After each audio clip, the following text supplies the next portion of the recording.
पूजा खेडकरचं पद जे आहे IAS पद जे तात्पुरतं रद्द करण्यात आलेलं आहे।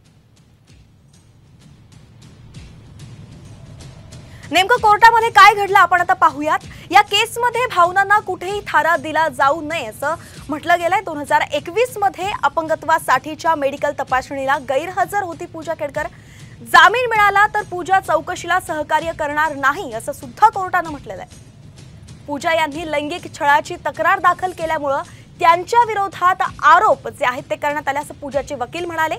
AIMS डॉक्टरांच्या मते पूजा कायमस्वरूपी अपंगत्वाच्या श्रेणीत असल्याचं आहे, तर आम्हाला वेगवेगळ्या अधिकाऱ्यांनी चौकशीसाठी बोलावलंय असं सुद्धा पूजाच्या वकिलांनी सांगितलं। त्यामुळेच आम्ही अटकपूर्व जामिनासाठी अर्ज दाखल केलेला असल्याची त्यांनी माहिती कोर्टात दिली।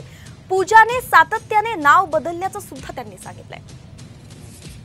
आईचं नाव बदललं, वकिलांचं नाव सुद्धा अनेकदा बदललं असं UPSCचे वकील जे आहेत ते म्हणालेत।